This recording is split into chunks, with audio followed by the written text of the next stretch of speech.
Hi, my name's Sarah Holding. I'm the author of the brand new book, Chameleon. In fact, I've just got my hands on an actual copy today, arrived this morning. I'm doing a series of short videos to give you a little bit of an insight into how I came to write the book.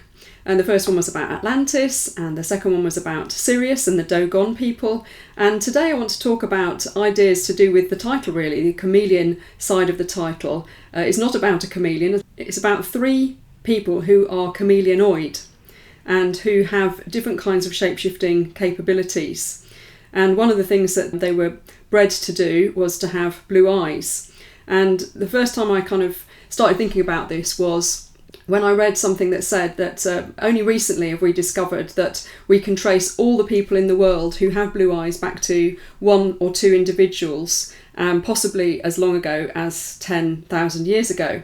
And this started to kind of coincide with my timeline and the fact that we have this culture of using the kind of evil eye, which is always a blue eye.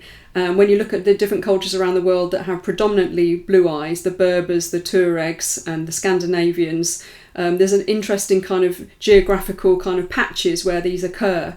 And there's no explanation really about how the blue eyes came about. If you speak to a geneticist or an evolutionary biologist, they will say it was just an aberration, it was just a mutation. And it's a recessive gene, obviously can combine in certain ways to still produce blue eyes and variations on blue eyes. So I started to think, what if this was just a novelty that was deliberately bred in? I'm not so keen on the idea of random mutation. I'm much more into the idea that as human beings, we're so clever and our DNA is so sophisticated, and quite a large part of the DNA is underutilised and can't be explained, and so is therefore called junk DNA by specialists in that area.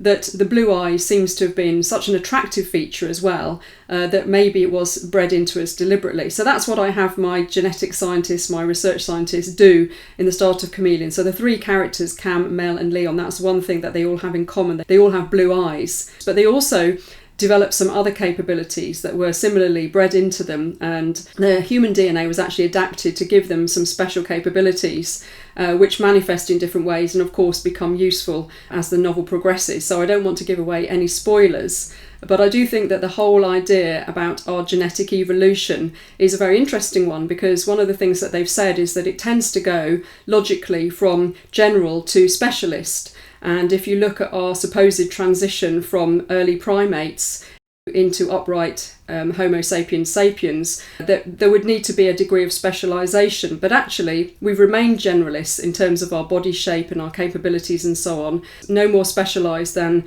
primates have been. In fact, they had different kinds of hand structures and so on that were much better adapted to their environment than we physically are today. So our progress in evolutionary terms seems to have gone in the other way. And anyway, these are things I found interesting when I was researching Chameleon, and I thought it would be fun to infer that some of this genetic material may have come from another planet. So from Par, the research scientist's home planet, Sirius. What if he had access to some genetic material and was able to splice it in? And there's been a lot of talk during COVID-19 about whether or not the virus has been adapted in a similar way in a laboratory setting. So it seems quite prescient now, the story that I've developed. But if you look at how geneticists explain away the blue eyes, the fact that they all appeared around the same time, describe it as a lateral intervention of genetic material. But that genetic material had to come from somewhere, or it had to have been developed synthetically. It had to have been spliced on, grafted on, or built into the DNA in some way to emerge fully formed as blue eyes in a human being.